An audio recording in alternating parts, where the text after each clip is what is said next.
Hello again. Now, how do you think you'd cope with working beside your partner day in, day out, and what's more, being on call 24 hours a day, 7 days a week? Well, that's the challenge facing one couple who've taken the decision to run a youth hostel together on the banks of Loch Lomond. And they say there's no going back. Karen Greenshields meets them in this week's working lunch.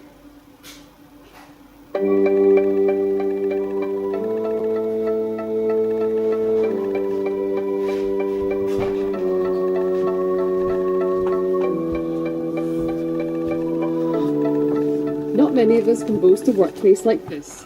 Nestling in a bay on the banks of Loch Lomond, Rowardennan Youth Hostel has been offering bed and board to weary travellers for over 50 years. Well, it's 7:30 in the morning and I'm in this very calm, peaceful environment. But inside, the husband and wife team who run this youth hostel are just halfway through their working day. At this time of the year, it's mainly walkers staying at the hostel, and they're always keen to get an early start, so checking in and checking out can get congested. And as well as the friendly banter, there's information to impart. Okay, if you keep that safe, this is the code for access to the workshop down here, so you have access to the building at all times. No. Okay. Dave, you're not just running the youth hostel, are you? You're also main host. Well, we try to be, yeah. We certainly try to be. It's the people are here, obviously, from this country, different countries, and we end up being a family to them sometimes, yeah, but it's good fun. Do you find it difficult? I mean, you've come from Civvy Street to this. Is it difficult to be friendly all the time? All the time, yes, but most of no, not really. No, that would be.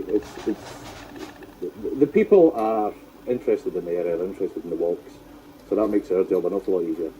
So, with us being here, you're a bit delayed, but you've got a crowd of Belgians again, isn't it, waiting for breakfast? We do, yes. So I'm just coming to serve them now. Morning, all. Morning. Morning. Well, yeah. Hungry? Okay, I'll just pop in and get you breakfast. Hi, my friend, for you? Cornflakes. Cornflakes for you.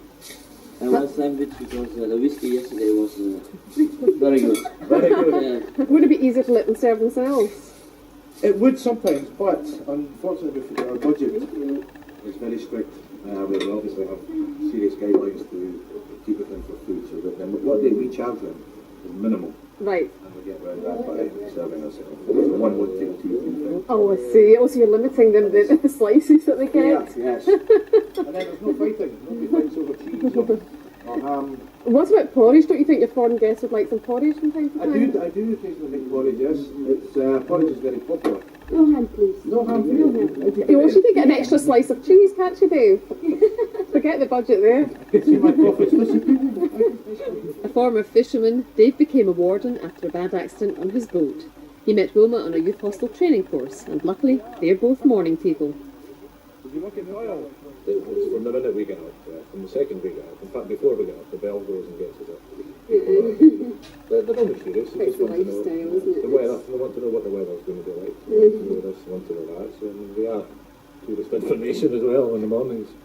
And how do you all working together? 90% of the time, fine. Sometimes it is a bit stressful. Sometimes it can be stressful. Simply because you're working, you finish working, you're still together. You're still there, yeah. But it's good working, it's like working from home as well, you know. You live here, and you work here, so you work at the field. The hostel closes for a few hours each day, and that's when the work becomes physical. At 4.5 months pregnant, isn't it just a bit demanding? It can be quite physical. Yeah, a lot of work here, little sheets to carry in and out, and various deliveries and things, but yeah, it's quite good. Is it a job that you enjoy? I do, yeah. I meet loads of nice people. That's good. Yeah, well, what to do, what sort of appetite, what's the sort of thing. Dave, how does a former fisherman cope with this kind of menial domestic task? Very easily, I just see it as part of the job. Yeah, I don't mind at all. The thing is, I'm quite picky myself when I come into the kitchen. I like to see it clean, so I just make the effort to make sure everyone else finds it clean. Dave and Wilma have rather different personalities, but this double act thrive on putting their guests at ease. But what happens when these wardens have some time off? Well, Wilma loves the banks of Scotland's famous loch. And Dave?